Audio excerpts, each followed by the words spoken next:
Hello, welcome back to my channel. Tonight we're diving into the final chapter of Stranger Things, and honestly, I've got some predictions that might actually come true. I know everyone, and their nan has a theory about Season 5, but I've been thinking about this loads since Season 4 wrapped, and there are patterns I just can't ignore. So here's the thing, Stranger Things 5 is the final season. The Duffers have confirmed this is it, the end for Hawkins and the party. Filming wrapped earlier this year, and we're probably looking at a 2025 release. But regardless of when it drops, this is going to be emotional. Now I want to be proper clear about something. These are predictions, not spoilers. I haven't seen leaked scripts or anything. These are educated guesses based on narrative patterns, foreshadowing, cast interviews, and what makes sense for the story. Some of these predictions are going to be dark. Actually, most of them are pretty dark, but they're rooted in what the show has been building since the first episode. If you like what I do here and want a way to support the channel, consider hitting the subscribe button down below. But for now, grab your Eggo waffles, get cozy in the upside down, and let's begin. So let's start with something that's been building since literally the first season, and honestly, it might break your heart. Eleven's powers. Now I know what you're thinking. Elle losing her powers isn't exactly a new idea. She already lost them at the end of Season 3, and we spent most of Season 4 watching her struggle to get them back through the Nina project. But here's what I think is going to happen. I think Season 5 is going to take those powers away permanently. And as much as it hurts to even say that out loud, I think it's the perfect ending for her character. Let's look at the pattern first, because it's been there since the beginning. Every single season has shown us the cost of Elle using her powers. It's not just the nosebleeds, though, those are the most obvious visual marker. It's the exhaustion, the way she collapses after major fights, the way her body literally can't handle what she's doing to it. In Season 1, she disintegrates the Demogorgon, but disappears herself, trapped in the Upside Down for nearly a year. Season 2, closing the gate nearly kills her. Season 3, fighting the Mind Flayer, costs her the powers entirely. And Season 4 might be the most brutal of all, because getting those powers back required her to relive the worst trauma of her entire life. The Nina project wasn't just some cool sci-fi procedure. It was Elle being forced to watch herself as a child, being manipulated by Brenner, watching the other kids in the lab, reliving the massacre that one caused. She had to go back to the moment her childhood was stolen, the moment she became a weapon instead of a person. And that's what brought her powers back. Trauma, pain, the worst day of her life, over and over again, until her brain reconnected with whatever part of her the lab had weaponized. That's not sustainable. That's not healthy, and the show knows it. Here's the thing about Elle's character arc that I think people sometimes miss. Her entire journey has been about identity. From the very first episode, she's been asking herself the same question over and over. Am I the monster, or am I the superhero? Am I 11, the lab experiment, the weapon that Brenner created? Or am I Jane, the girl who likes Eggos and Mike and having friends and doing normal things? And every season the show has been slowly, carefully answering that question. You're Jane. You've always been Jane. The powers don't define you. Look at Season 2 and the Carly episode. I know loads of people didn't love that episode, but it's actually really important for Elle's arc. Carly represents one possible future for Elle.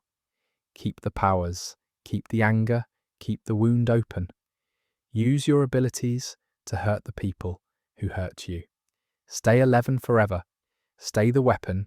Just point yourself at different targets. And Elle tries it. She goes with Carly. She considers that path. But in the end, she rejects it. She goes back to Hawkins, back to Hopper, back to her friends. She chooses the people who love her for who she is, not what she can do. And that theme just keeps coming back. Mike's speech at the end of Season 3 is probably the most explicit version of it. He tells her point blank that he loves her without her powers, that she's not just a superhero, she's Elle. She's the person he fell in love with. and that person exists completely separate from the telekinesis.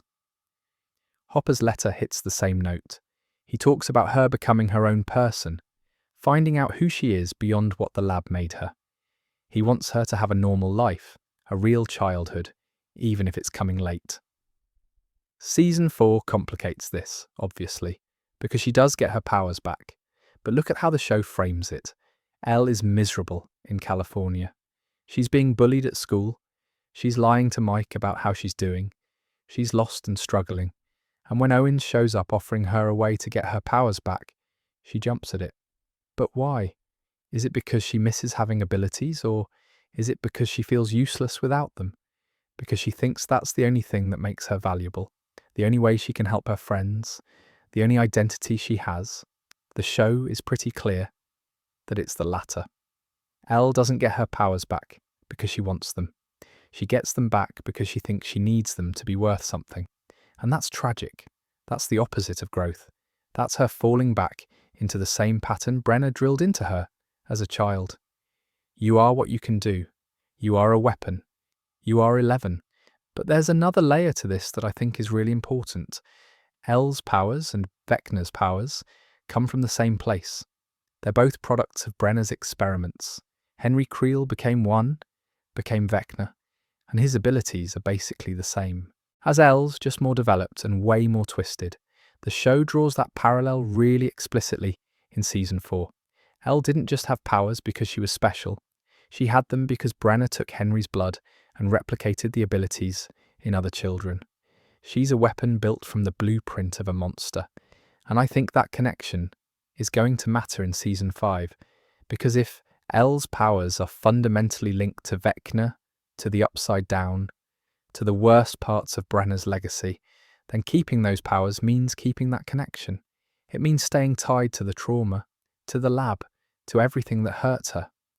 Losing the powers permanently isn't losing part of herself. It's cutting the thread that ties her to her abusers. Now, I know some people are going to say this is too sad, that Elle deserves to keep her powers, that they're part of what makes her special. But I actually think it's the opposite. I think losing her powers is the most hopeful ending she could possibly get, because it means she finally gets what she's always wanted: a normal life, a real family, the chance to just be Jane Hopper, a girl with a mum and a sister and a boyfriend and friends, and maybe someday a job and a future that has nothing to do with the Upside Down or monsters or saving the world. Think about what Elle has said she wants since Season 1. She wants friends. She wants to go to school. She wants to have a home. She wants someone to love her. She wants Egos and pretty dresses and to understand what people are talking about when they reference movies or music. She wants to be normal, and she can have all of that without powers. In fact, she can probably have it better without them, because the powers have only ever brought her pain and danger and people trying to use her. There's this beautiful moment in Season 3 where Elle is at the mall with Max, and she's just having fun. She's trying on clothes, she's eating ice cream. She's being a teenage girl doing teenage girl things. And she's so happy. Happier than we've ever seen her when she's using her powers to fight monsters. That's who Jane Hopper is. That's the life she wants. And the powers have never been part of that vision. They've only ever been obstacles to it. So here's what I think happens in Season 5. I think there's going to be a final battle, obviously. Vecna isn't dead, the Upside Down isn't sealed, and everything is building toward one last massive confrontation. And I think Elle is going to use her powers in that fight. She's going to throw everything she has at saving her friends, at protecting the people she loves, at stopping Vecna once and for all. And I think it's going to work, but I think it's going to cost her everything. Maybe it's a deliberate choice. Maybe she realizes that the only way to truly cut the connection between the Upside Down and the real world is to sever her own connection to that power. Maybe she has to burn out her abilities completely to close the gates permanently. Or maybe it's just the natural consequence of using them that hard, that much, one final time. Her body has been breaking down under the strain for 5 seasons. Maybe this is just the moment it finally gives out. Either way, I think we're going to get a scene where Elle realizes her powers are gone And this time, they're not coming back. No Nina project, no Brenner to torture her into reconnecting with them, no way back to what she was. And I think she's going to be okay with it. Sad, maybe, because it's still a loss. Scared, definitely, because the powers have been her security blanket for so long. The one thing she could count on when everything else fell apart. But also, relieved. Free. Finally able to close that chapter of her life and move forward as just Jane. And here's the other reason I'm so confident about this prediction. Millie Bobby Brown has been pretty open in interviews about wanting a happy ending for Elle. She's talked about how much the character has suffered, how much trauma she's carried, and how she deserves some peace. And I don't think MBB would consider keeping the powers and staying a superhero to be a happy ending. I think she'd see it the same way I do. The happy ending is Elle getting to be normal, getting to live the life that was stolen from her when she was a child, getting to figure out who Jane Hopper actually is when she's not busy saving the world. The Duffer Brothers have also been really clear that Stranger Things is, at its core, a coming-of-age story. It's about kids growing up, losing innocence, figuring out who they are separate from who their parents or society or trauma made them. And part of growing up is letting go of the things that defined your childhood, even when those things feel like they're the most important parts of you. For Elle, her powers are her childhood. They're what Brenner made her, what the lab turned her into, the only identity she had for the first 12 years of her life. Growing up means leaving that behind. It means becoming someone new, someone she gets to choose to be. There's also just a practical storytelling reason for this. If Elle keeps her powers going forward, she's always going to be the solution to every problem, any future threat to Hawkins or the world. And the answer is just Elle using her abilities to fix it. The writers would be stuck in that pattern forever. But if she loses them permanently, it forces the show to say something really important. The kids don't need a superhero to save them. They have each other. They have their intelligence, their courage, their love for one another. That's what's actually mattered all along. Elle was never special because of her powers. She was special because of her heart, her resilience, her capacity to love despite everything that was done to her. And that's what I think the final image of Elle is going to be. Not floating in the air, with her hand outstretched and blood running from her nose, looking powerful, but also looking like she's in agony, but standing on solid ground, holding Mike's hand, looking at a future that's hers to choose. No more 11, just Jane. And honestly, that's the ending she deserves. It's tragic in a way, losing the thing that made her powerful, the abilities that saved the world multiple times over. But actually, when you really think about it, it's the most hopeful ending she could possibly get.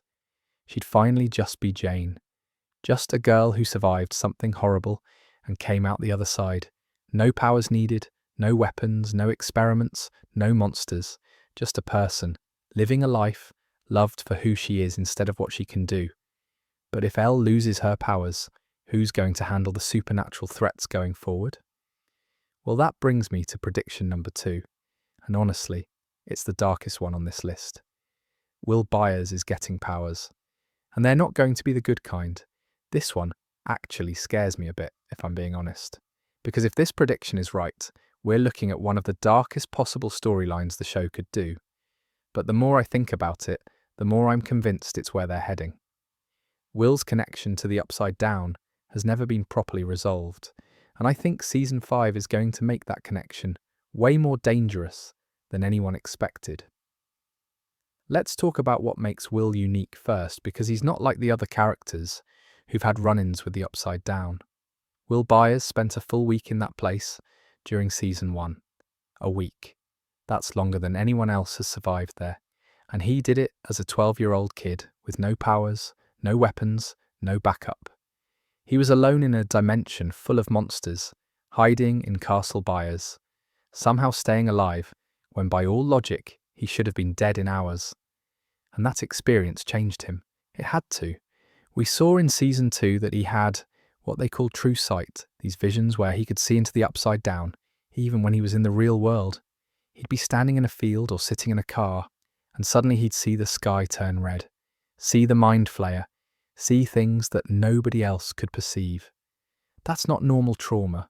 That's a connection, a link between him and that place that never fully went away.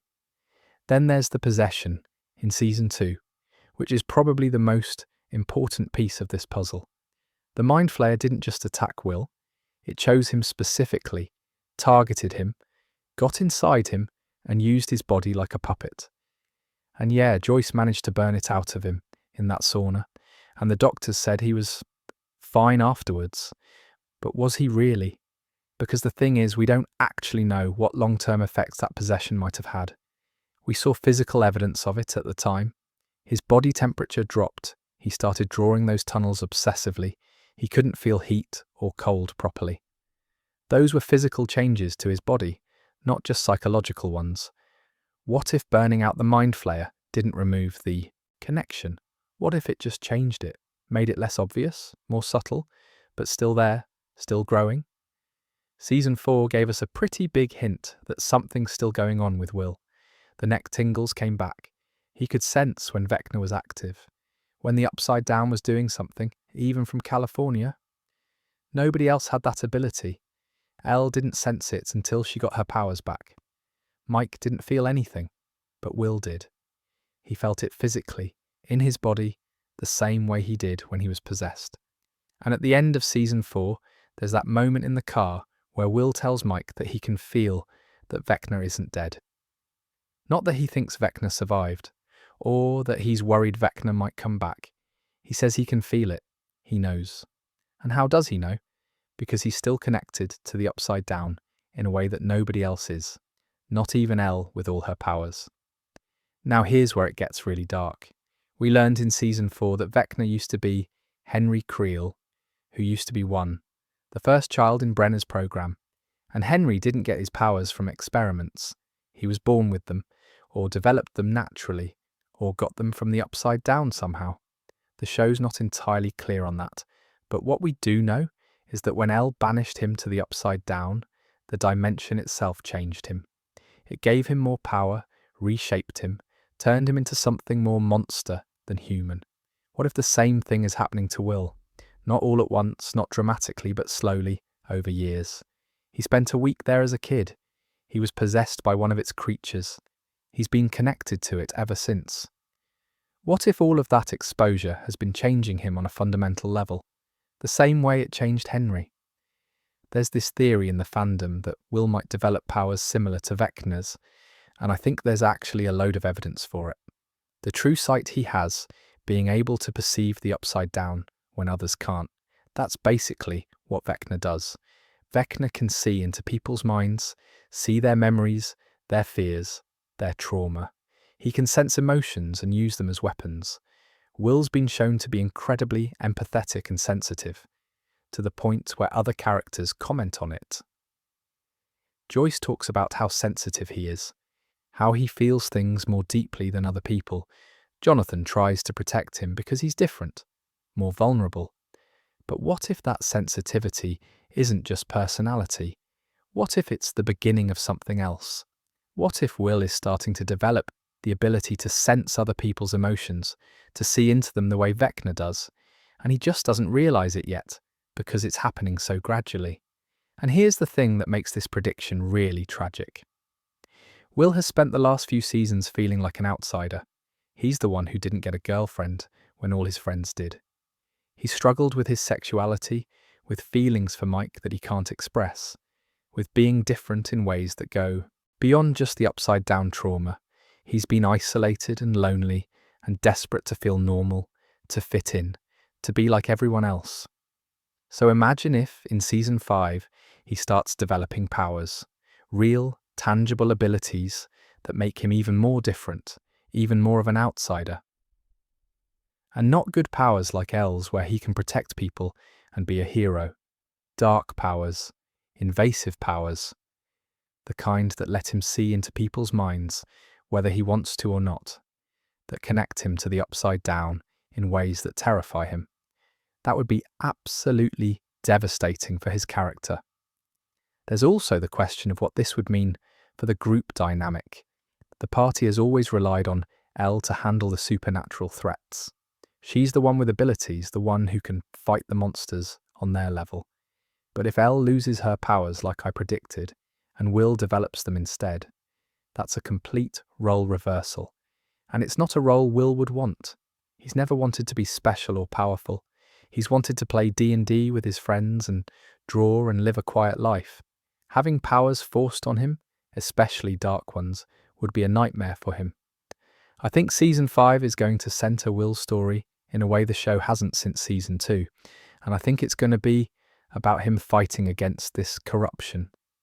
Maybe he starts hearing whispers from the upside down. Maybe he has visions that are more than just true sight, that show him things he shouldn't be able to know. Maybe he realises he can sense what other people are feeling, or even influence them somehow, and it scares the hell out of him. The narrative symmetry here is really important too. The show literally begins with Will disappearing into the upside down. The very first episode, the inciting incident of the entire series, is Will Byers vanishing. And he's been somewhat sidelined since then, which has been a proper source of frustration for fans. He didn't get a major storyline in Season 3. Season 4 gave him some important moments, but they were mostly about his feelings for Mike, not about the upside-down connection. If the final season brings his arc full circle by making him central to the conflict again, by making him the key to understanding or stopping Vecna, that would be really satisfying from a storytelling perspective. But it would also be tragic because it means he never really escaped. He's been tied to that place since he was 12 years old, and he might never be free of it. Now, there are a few different ways this could play out. One possibility is that Will slowly gets corrupted and actually becomes an antagonist, someone the party has to save rather than fight. Not because he's evil, but because the Upside Down has gotten too deep inside him and is using him the way it used the Mind Flayer's victims. This would set up a really emotional conflict, where Elle can't just kill the threat, because the threat is one of their best friends. Another possibility is that Will develops these dark powers but fights to use them for good. Maybe he becomes a weapon against Vecna, using his connection to the Upside Down to sabotage it from within. Maybe he's the only one who can actually hurt Vecna because they're linked somehow, but this would still be tragic, because it means Will accepting that he'll never be normal, that he has to embrace the very thing that's traumatized him for years. A third option, and honestly the darkest one, is that Will realizes the only way to stop Vecna and seal the Upside Down permanently is to go back there himself, to use his connection as a bridge that can be burned, taking himself with it, sacrificing himself not by dying necessarily, but by trapping himself in that dimension forever to keep it separate from ours. That would be absolutely gutting, but it would also complete his arc in the most tragic way possible. He started in the Upside Down, and he ends there, but this time by choice, to save everyone else. Noah Schnapp has said in interviews that Season 5 is going to be huge for Will, that his character finally gets the attention he deserves, that his journey isn't over, but actually just beginning. And the Duffer Brothers have confirmed that Will is going to be central to the final season in ways he hasn't been since Season 1 and 2. That all suggests something massive is coming for his character, and given everything we know about his connection to the Upside Down, I think powers, corruption, or both are pretty much inevitable. There's also this parallel between Will and Henry that I think the show's going to explore more deeply. Both of them were sensitive kids who didn't fit in with their families or society. Both of them had connections to the Upside Down that set them apart. Henry became a monster because nobody understood him, because he was isolated and angry, and eventually gave into the darkness. Will has the love and support that Henry never did. He has Joyce, who would do anything for him. He has Jonathan, who's always protected him. He has his friends, who've literally risked their lives for him multiple times. So the question Season 5 might be asking is this: If you have the same potential for darkness that someone like Vecna had, but you also have love and support and people who believe in you, can you choose a different path? Can love save you from corruption, or is some damage just too deep to heal? I really hope we'll get a better ending than becoming the next Vecna, but I think the journey to that ending is going to involve him confronting the very real possibility that he could become something like that the Upside Down has been slowly claiming him all along, and that he has to actively fight against it with everything he has. And here's what makes it even more heartbreaking. Will's love for Mike could be what saves him or what makes the corruption worse. If he's developing the ability to sense emotions, he's going to feel Mike's love for Elle, Mike's complete devotion to her in a way that's even more painful than just watching them together. He's going to know on a deep, undeniable level that Mike will never feel that way about him. And that kind of emotional pain, that jealousy and longing and heartbreak is exactly the kind of thing Vecna uses to corrupt people. It's exactly the kind of wound he'd exploit. But on the other hand, Will's love for Mike and for the rest of the party might also be the thing that keeps him human. Henry became Vecna partly because he had no real emotional connections, no love, no empathy for others. Will is the opposite. He feels everything so deeply, cares so much about his friends, would do anything for them. That capacity for love might be the shield that protects him from going down Henry's path. Will's story started in the Upside Down, and honestly, I think it ends there too. Just not how we expect. He's not the victim anymore. He's not even really the hero in the traditional sense. He's something in between, something new, something the show hasn't really done before, and that's what makes this prediction so unsettling, but also so compelling. Now, if Will becomes the dark mirror of Elle and the stakes are that high, we need to talk about cost, because Stranger Things doesn't let everyone make it out alive. Which brings me to the death nobody wants, but I think everyone's expecting. Steve Harrington is going to die, saving Dustin Henderson. I'm not going to lie, this one hurts to even think about. Steve has been on this incredible journey from season 1 jock bully to the most beloved character in the entire show, and the idea of losing him is properly devastating. But the more I look at his arc, the more I'm convinced the Duffer Brothers have been building toward this since season 2, and if it happens, it's going to destroy us all emotionally. Steve's redemption arc is one of the best things Stranger Things has ever done. In season 1, he was Nancy's shallow boyfriend, the guy who cared more about his hair and his reputation than anything meaningful. He had that whole confrontation with Jonathan, the slut-shaming of Nancy, the general douchebag behaviour that made him pretty easy to dislike. But then something shifted. He showed up at the buyer's house with that nail bat, ready to apologise and try to make things right, and he ended up fighting a Demogorgon alongside kids he barely knew. That was the moment Steve Harrington started becoming someone worth caring about. Season 2 cemented it. The friendship with Dustin came out of nowhere and became the emotional heart of the show. Steve driving Dustin to the snowball, giving him advice about girls, wielding that baseball bat like it was Excalibur, while protecting a bunch of kids from a pack of demodogs. He went from being Nancy's boyfriend to being the group's protector, the older brother figure, the babysitter as Robin later jokes, and that role has defined him ever since. Every season after that has raised the stakes of Steve's protective instincts. Season 3, he gets tortured by Russians, absolutely brutalized, and his first concern when he wakes up is making sure Dustin and Erica are safe. Season 4 might be the worst of it. He gets dragged underwater by Vecna's vines, nearly drowned, then attacked by demobats that rip into his sides and nearly kill him. Nancy has to bandage him up, and you can see how bad the wounds are. But does he stop? Does he say he needs to go to a hospital? No. He keeps going, keeps protecting the kids, keeps putting himself between them and danger. That's who Steve is now. His entire identity has become wrapped up in being the protector. And here's the thing about that kind of character arc. It usually ends one of two ways.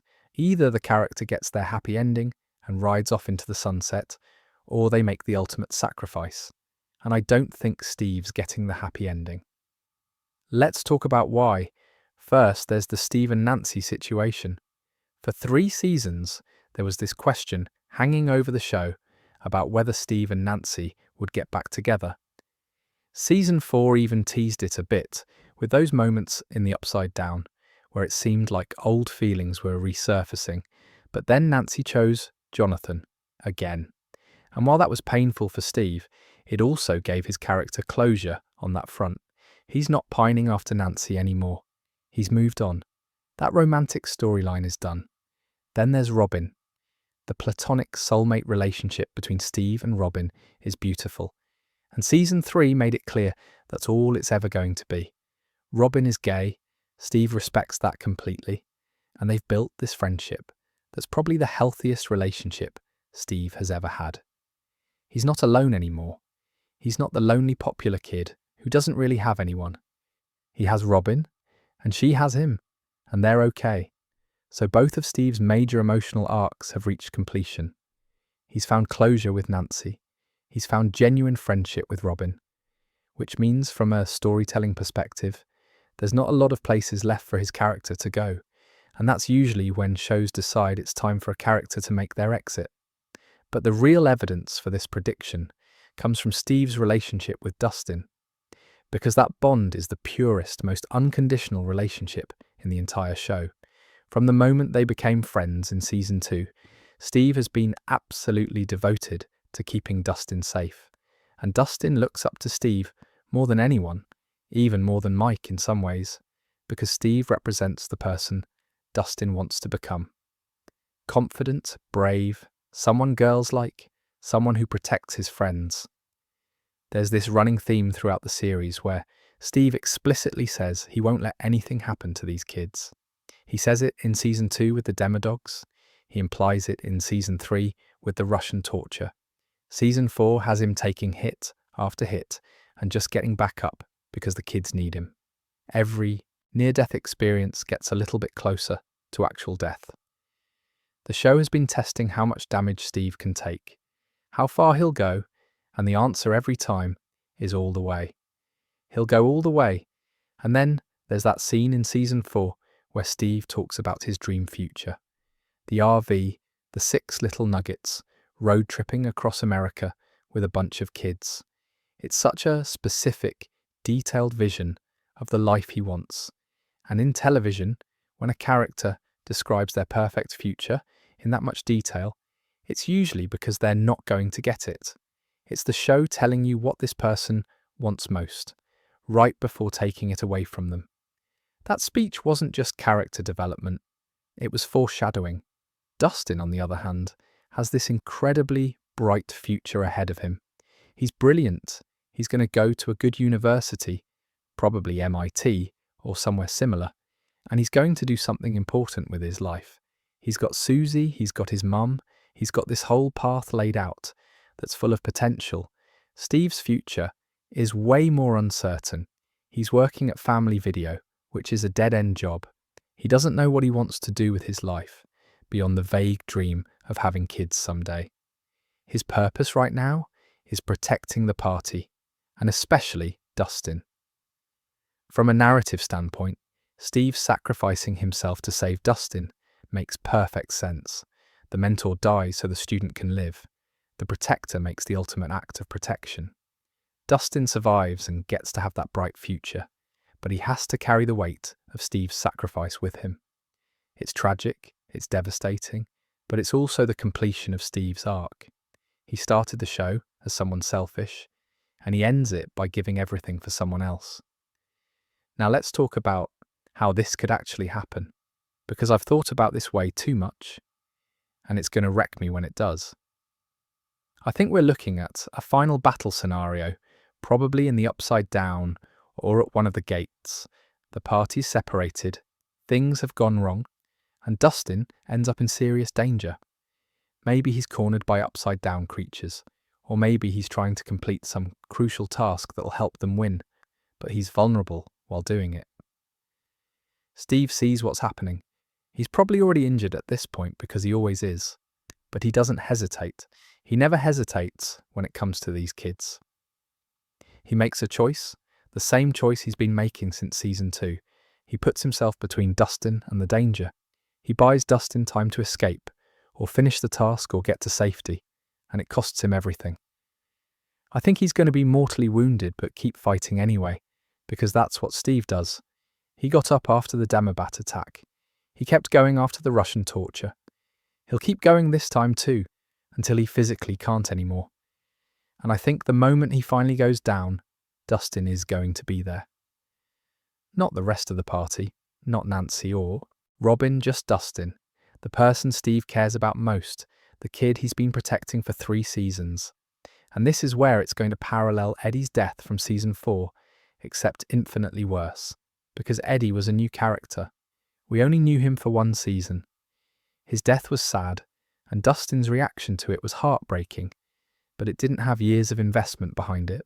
Steve's death would have 5 seasons of history, 5 years of watching this character grow and change and become someone truly heroic. The weight of that loss would be absolutely crushing. I think Steve's last words are going to be something simple.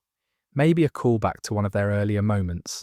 Maybe just telling Dustin he's proud of him, or that he needs to take care of the kids now, or that everything's going to be okay. Maybe he'll make a joke, because Steve uses humour to deflect from serious emotions. Whatever it is, it's going to be understated and perfect, and we're all going to be sobbing. And then Dustin has to be the one to tell everyone. He has to go back to the group and tell Robin that her best friend is gone.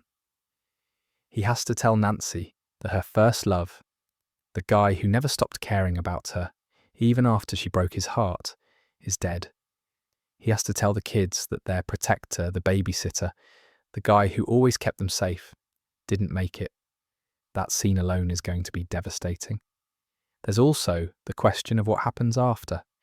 Does Dustin inherit the bat, that nail-studded baseball bat that's been Steve's signature weapon since season 2? Because that would be a proper symbolic moment. Steve passing the torch, even if it's not a literal torch, but a weapon covered in nails. Dustin becoming the protector, taking on Steve's role for the next generation, if there is one. The funeral or memorial scene would absolutely destroy everyone. Joyce and Hopper would be there, feeling guilty because another kid from Hawkins died on their watch. Nancy would be there, dealing with complicated grief over someone she loved in a different time of her life. Robin would be inconsolable because Steve was her person, her platonic soulmate, the friend who understood her completely. And Dustin would be trying to hold it together and failing because he lost his big brother, his role model, the person who believed in him when nobody else did. I know some people are going to say this is too dark, that the show wouldn't kill off such a beloved character. But here's the thing, the Duffer Brothers have always been willing to kill characters when it serves the story. Barb died in season 1. Bob died in season 2. Billy died in season 3. Eddie died in season 4. The pattern is there. Every season, someone dies to raise the stakes and show that the danger is real. And season 5 is the final season. The stakes need to be higher than they've ever been. Bob's death is probably the best blueprint for what Steve's death would look like. Bob was lovable, genuinely good, and his death was heroic. He died saving Joyce and the kids, and it was devastating because we'd grown to care about him. But Bob was only around for 1 season. Steve's been here since the beginning. His death would hit exponentially harder. Eddie's death showed us that the Duffers are willing to kill characters the audience loves, but it also showed us that 1 season isn't enough time to make a death truly devastating. People were sad about Eddie, but they weren't destroyed by it. Steve's death would destroy people. It would prove that nobody is safe, that even the most beloved characters can die, and that this final season is playing for keeps. And here's the really painful part. Steve Harrington deserves a happy ending. He deserves the RV and the 6 nuggets, and the road trips, and the life he dreams about. He's earned it through 5 seasons of growth and sacrifice, and becoming a genuinely good person. But Stranger Things has never been about what characters deserve. It's been about what they choose. And Steve would choose to save Dustin every single time, even if it costs him everything. That's what makes him a hero. That's also what makes this prediction so absolutely gutting. We're going to watch Steve make that choice, that final irreversible choice, to protect the kid he loves, like a little brother. And we're going to know exactly what it means. Even as he's doing it, we're going to see it coming and be powerless to stop it, just like Dustin will be. I really don't want this to happen. I want Steve to get his happy ending, to find a nice girl who appreciates him, to have those 6 kids and live a long, normal life, far away from the upside down and monsters and all of this. But I don't think that's the story the Duffers are telling.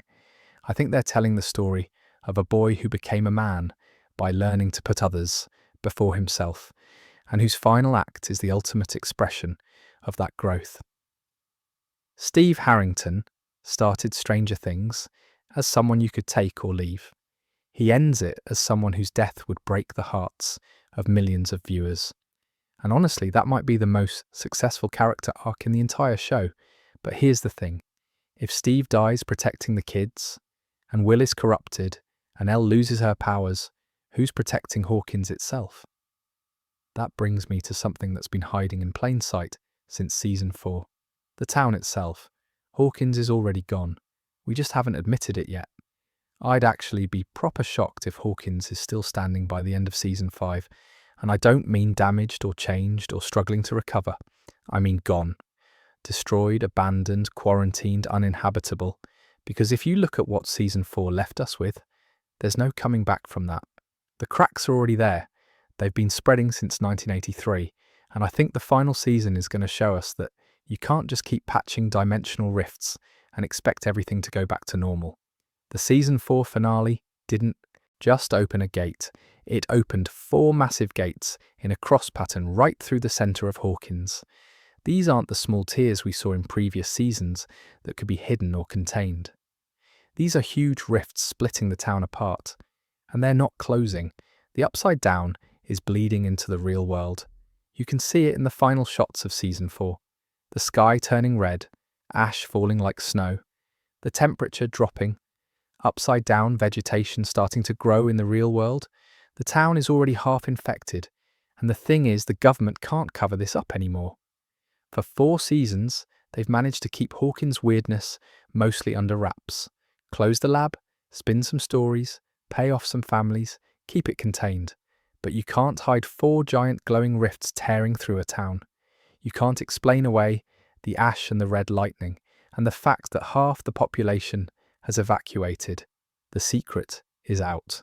The whole country probably knows something catastrophic happened in Hawkins, Indiana, even if they don't know the full truth about the upside down.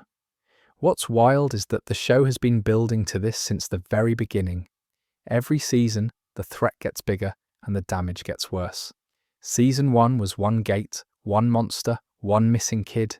Season 2 was tunnels spreading underground, the Mind Flayer's shadow looming over everything.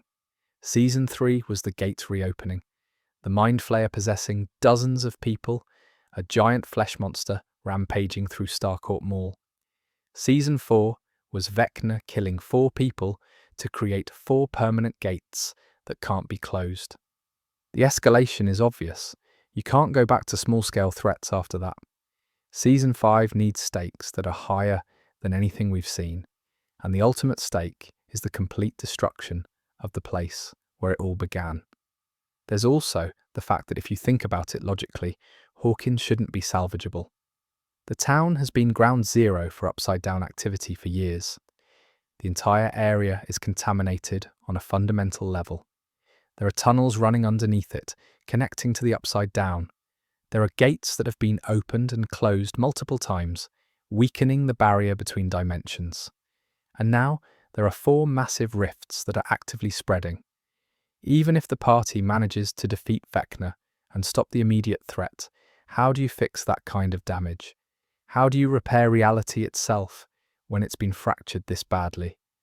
The answer is probably that you can't. Some things once broken, can't be put back together. And narratively, Hawkins falling makes perfect sense for a coming-of-age story. Because that's what Stranger Things is, right? It's about growing up, losing innocence, learning that you can't go home again. And what's a more powerful metaphor for that than literally not being able to go home because home doesn't exist anymore? The place where these kids grew up, where they had their adventures and their first loves and their late-night D&D campaigns, gone. Destroyed by the very thing they've been fighting against all these years. There's this whole genre of 1980s movies about small-town America, about childhood being tied to a specific place and time. Stand By Me ends with the narrator looking back on that one summer, acknowledging that those friendships and that place and that moment are gone forever. You can't recreate them. You can only remember them. E.T. is about a kid having to say goodbye to something magical.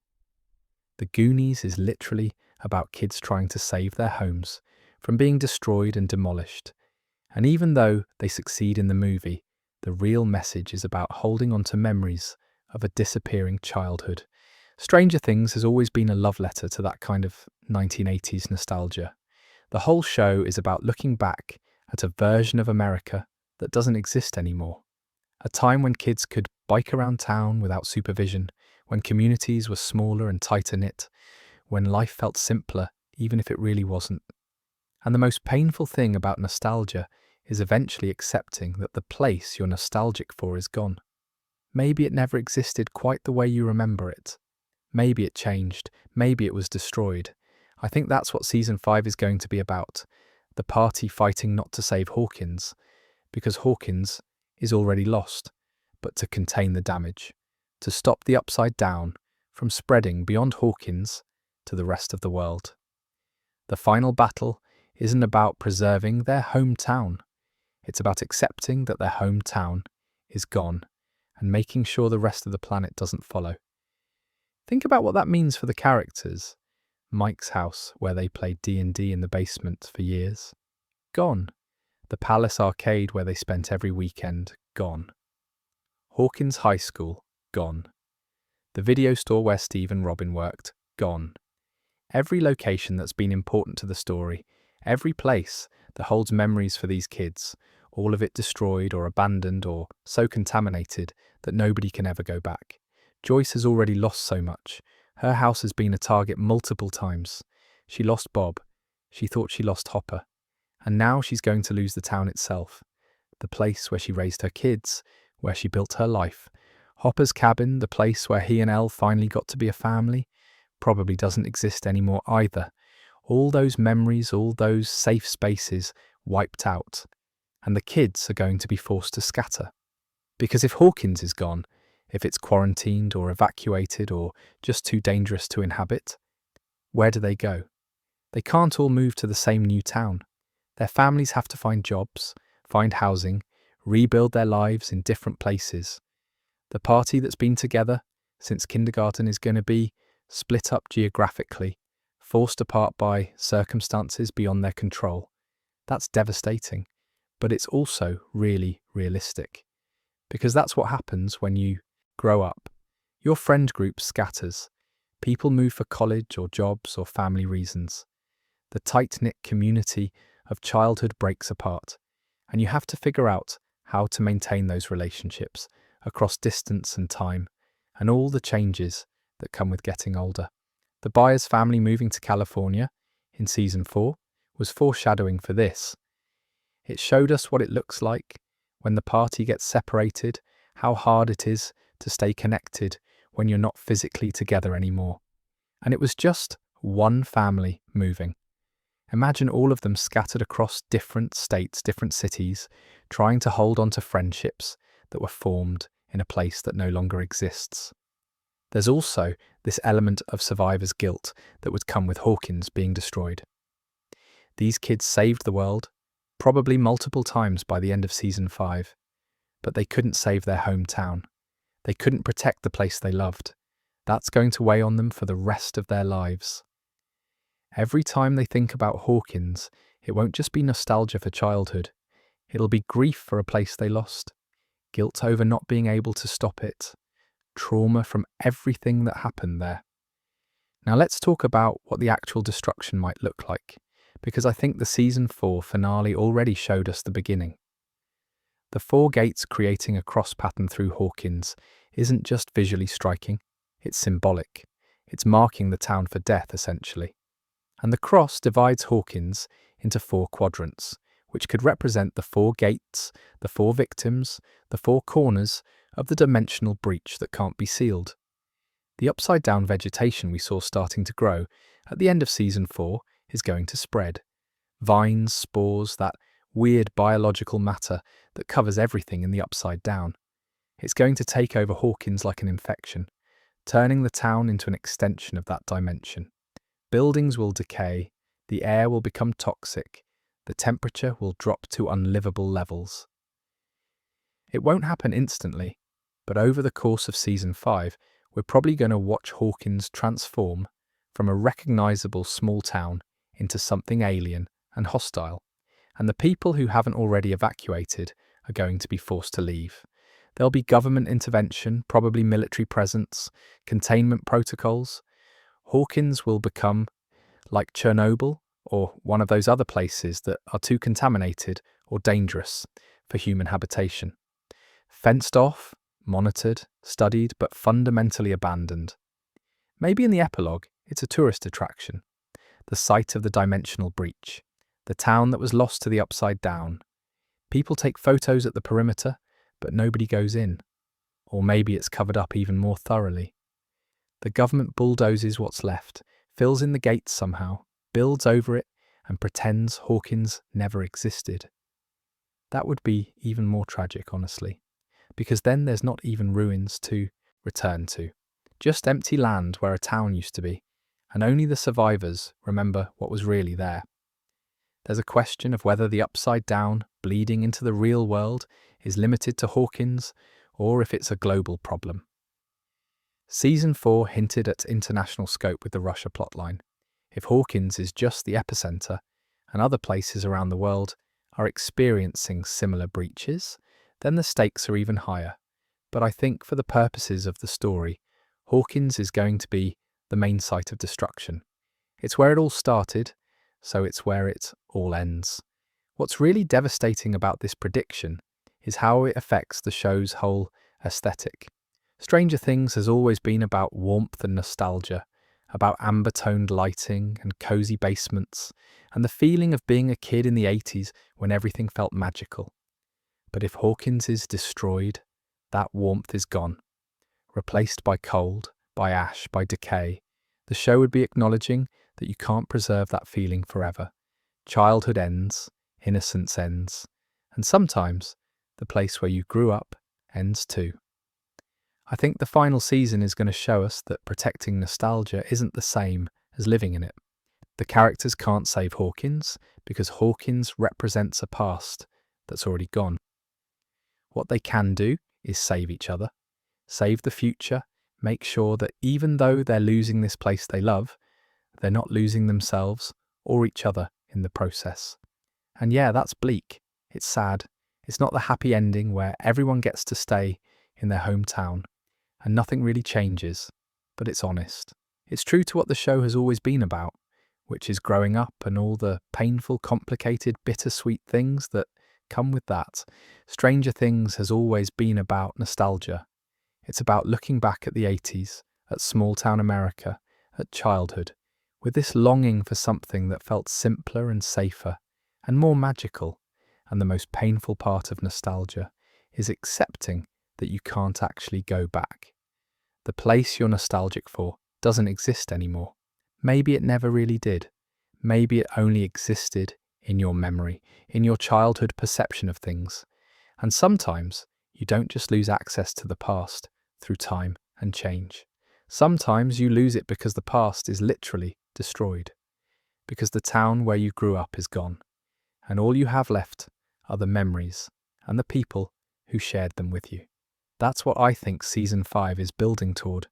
Not the party saving Hawkins and everything going back to normal, but the party accepting that Hawkins is lost, grieving for it, and then choosing to move forward anyway. choosing to stay connected even when they're scattered, choosing to carry those memories with them even though the place itself is gone. Which brings me to my final prediction, and honestly, this is the one I'm most confident about, because if they destroy the town, if they scatter the party, there's only one way to end this story properly. Running total verification. We're getting a time jump epilogue, probably 15 to 20 years into the future, and it's going to absolutely wreck us emotionally in the best possible way. This is the prediction I'm most certain about, honestly, because if you look at how the best series finales in television history have handled endings, especially for coming-of-age stories, the time jump epilogue is almost always the move. It's how you show the audience that life went on, that the characters survived and grew up and built lives for themselves, even if those lives are complicated and messy and marked by everything they went through. 6 Feet Under did it perfectly. That final montage showing how everyone's lives played out, right up to their deaths, is one of the most emotional sequences in television history. The leftovers jumped forward to show characters finding peace years after the central trauma. Even Harry Potter, for all the debate about that epilogue, understood that audiences needed to see the kids as adults, needed confirmation that they made it through and had families and futures. The time jump says something really important. It says the trauma doesn't define everything that comes after. Life continues. People heal, or at least learn to carry their scars. And Stranger Things has been setting this up since the beginning. The show has always had this element of looking back, of nostalgia, of adult perspective on childhood events. The whole aesthetic is about remembering the 80s from a distance. So ending with the actual characters, looking back from a distance, seeing them as adults reflecting on the summers they saved the world, that's thematically perfect. I think we're looking at a setting in the mid to late 1990s or early 2000s. The party members would be in their 30s, which is roughly the ages of the actors playing them in real life. Enough time has passed for real change to happen. Marriages, maybe divorces, kids, careers, the full weight of adult life, but not so much time that they're unrecognizable or disconnected from who they were as teenagers. The 90s or early 2000s setting would also be really interesting, visually. We'd see how much the world has changed. Cell phones exist, though they're not smartphones yet. The internet is becoming a thing. The 80s aesthetic that's defined the show would be gone, replaced by a different era's look and feel. And that passage of time would emphasize how far these characters have come from those kids on bikes fighting monsters in a small Indiana town. So where did everyone end up? I think Dustin is the most successful academically. He's probably got a PhD, maybe from MIT like he always dreamed. He's a professor or a researcher, someone doing work in theoretical physics or dimensional science or something adjacent to what they experienced. He's married, probably has kids, and he's the most visibly well-adjusted of the group. But he's also the one who carries the most visible reminder of what they lost. Maybe he wears something that belonged to Steve. A watch, a piece of jewellery, something small but constant. Dustin would be the one who organised this reunion, because that's who he is. He's the one who keeps everyone connected, who refuses to let the group drift apart completely, even when geography and life make it difficult. And he's probably the most emotional about seeing everyone again, because he remembers what it was like when they were all together, when they were a team, when they were kids who didn't know how much growing up was going to hurt. Lucas probably went the sports route initially, but I don't think he made it to the NBA or anything like that. Maybe he played college ball, maybe he had a minor league career, but ultimately, I think he ended up as a coach or a teacher or someone working with kids. He's stable, grounded, still with Max if she survived. If Max died from her injuries in season 4, Lucas carries a different kind of weight. He's devoted his life to working with young people, especially kids with disabilities or trauma, because of what happened to her. Mike is living a quiet life with Elle, who's now just Jane. No more 11, no more powers, just a woman in her 30s trying to be normal. I think Mike might be a writer or a journalist like Nancy, Or maybe he went in a completely different direction and became a teacher or librarian. Something quiet and safe. He and Jane probably have a kid, maybe a daughter. And there's this question hanging over them that they've never fully resolved. Do they tell their daughter the truth? Do they explain that her mum used to have telekinetic powers? That her parents saved the world? That monsters and alternate dimensions are real? Or do they let her grow up thinking the world is normal and safe? I think Mike still struggles with that protector instinct he's always had. He was the leader of the party, the one who always had a plan. And now he's just a regular guy with a regular job trying to raise a kid. There's probably some tension there, some feeling that he should be doing more, that the world is still dangerous and he's not doing enough to keep people safe. But he's learning to let go, learning that being a good father and husband is its own kind of heroism. Will is the one I'm most curious about. I think he's finally at peace with who he is. He's out, he's got a partner or husband, and he's made a life for himself somewhere creative. Portland or San Francisco, or some city where he can be an artist without judgment. He's illustrated a graphic novel or series of paintings about his experiences, though he's changed enough details that most people think it's just fantasy art. Only the party knows the truth. Will's relationship with Mike has evolved into something healthy. They're still close, still best friends, but the romantic feelings from his youth have been processed and put into perspective.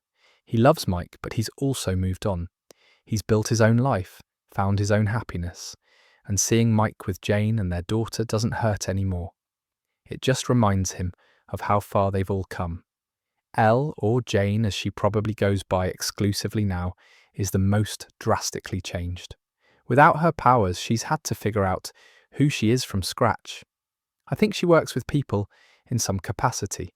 Maybe she's a social worker or counsellor, someone who helps kids who've been through trauma. She understands what it's like to be treated as less than human, to be used and discarded, and she's devoted her adult life to making sure other kids don't experience that. She's also a mother, which is something she never thought she'd get to be. In her childhood, she was the weapon, the experiment, the idea of having a normal family, of raising a child with love and safety and no government interference. That was a fantasy. But now it's her reality, and she's fiercely protective of it. Her daughter doesn't know about her mum's past, not yet.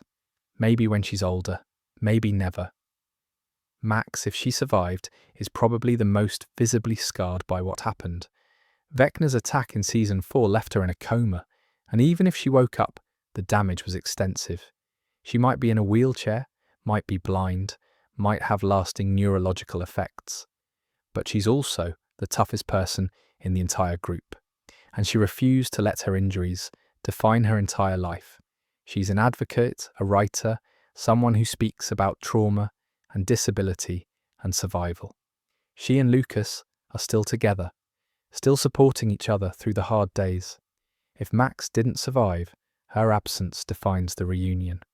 There's an empty space in the group that nobody talks about directly, but everyone feels. Lucas wears her old skateboard wheels as a keychain.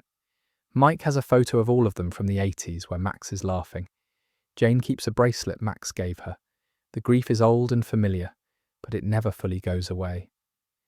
Nancy is exactly who you'd expect her to be. An investigative journalist, probably won several awards, known for her tenacity and her unwillingness to let stories die. She's married to Jonathan, they have kids, and she's constantly frustrated by the fact that she can't publish the real story of Hawkins. She's written it, the whole truth, but it's locked away somewhere safe. Maybe she'll release it when she's older, when the government can't touch her. Or maybe she never will, and the truth dies with the party. Jonathan is a photographer, and he documented everything. He's got archives of photos from Hawkins before the destruction, pictures of the party as kids, photos of the town in its heyday, visual evidence of what was lost. His work has been exhibited, though again, the real context is missing. People see beautiful images of small-town America in the 80s and don't realise they're looking at ground zero of a dimensional war. Robin is a teacher, Probably. Languages or history. She's out, she's been in a long-term relationship for years, and she's the cool teacher that all the queer kids gravitate toward because she makes them feel seen and safe. Steve's death hit her the hardest, besides Dustin. Her best friend, her platonic soulmate, gone. She's built a good life, but there's always that sadness underneath. She keeps a photo of Steve in her wallet. On bad days, she still talks to him. So where do they reunite? I think it's either at the ruins of Hawkins, if the site is accessible, or at some memorial that's been erected. Maybe there's an annual remembrance day for the people who died, for the town that was lost, or maybe Dustin just decided it was time, sent out messages, and everyone showed up because when Dustin Henderson asks you to do something, you do it. The reunion would start awkward. It's been years since they were all in the same place. They've grown apart, lived separate lives, become different people. But then someone makes a joke or someone tells an old story and suddenly they're right back there. The same friendship, the same love, just worn and weathered by time and loss. They talk about their kids, compare photos, share stories about parenthood and careers and all the normal adult stuff. But eventually, the conversation would turn to Hawkins, to that last battle, to the people they lost. Steve would come up, and Dustin and Robin would share a look that says everything they don't need to put into words. Eddie would be mentioned, Max, if she died. Hopper and Joyce would be there too, older and greyer but still together, still carrying the weight of everything they couldn't prevent. There'd be a ceremony, probably. Some kind of ritual to honour the dead and the lost. Maybe they pour out drinks for Steve and Eddie and everyone else who didn't make it. Maybe they go to where Hawkins used to be and just stand there for a while, remembering. Maybe they tell their kids, the ones who are old enough to understand, a simplified version of what happened. Not the full truth, not yet, but enough that the next generation knows their parents are heroes. And then there'd be this moment where someone, probably Mike, says something about how they did it. They survived, they're here, they're okay, they built lives and families and futures, despite everything that tried to stop them. And someone else probably will, points out that they're not really okay. They're scarred and traumatized, and they lost people they loved, and a place they'll never get back. But they're here anyway. They survived anyway. That tension between healing and hurting, between moving forward and carrying the past, that's what the epilogue would capture. These aren't people who defeated their trauma and lived happily ever after. They're people who survived trauma and learned to live with it, to build something meaningful despite it. The final shot could go a few different ways. Maybe it's the camera pulling back from the reunion, showing all of them together one last time before they scatter again. Maybe it's an aerial view of where Hawkins used to be, empty and quiet and reclaimed by nature. Maybe it's a shot of the party's kids playing together, unaware of the history their parents share, representing hope and the future. Or maybe it's Will sitting somewhere quiet, drawing, and he's sketching the party as they were, as kids, on their bikes with flashlights, heading into adventure, preserving that memory, that moment when they were young and together and anything felt possible. The image fades and we realise this is how they'll always remember each other, not as traumatised adults scattered across the country, but as kids who saved the world and loved each other enough to keep trying. The Duffers have said repeatedly that Stranger Things is a love letter to growing up in the 80s, to Spielberg films, to that specific kind of childhood adventure story. But what I think they really understand is this: the most powerful stories aren't about defeating the monster. They're about what happens after, about the kids who survived, who grew up, who carried their trauma and their love forward into complicated, messy, beautiful adult lives, showing us these kids as adults who survived, who stayed connected, who built families and careers and lives despite everything. That's the real victory. That's the ending that matters. Not because it's happy, but because it's true. Because it acknowledges that growing up is hard and painful and full of loss, but you do it anyway. You survive anyway, and the people you loved when you were young, the friends who fought beside you, they stay with you. Maybe not physically, Maybe not every day, but they stay with you. And honestly, that's more hopeful than any neat, happy ending could ever be. And that, my dear friends, is where we'll end tonight's predictions. Look, these are just educated guesses based on patterns and foreshadowing and what makes sense for the story. I could be completely wrong about all of them. But when season 5 finally drops, I'll definitely be covering every episode, every theory, every heartbreaking moment. Let me know in the comments which predictions you think will actually happen, which ones I'm proper mental for suggesting, and what your own theories are for the final season.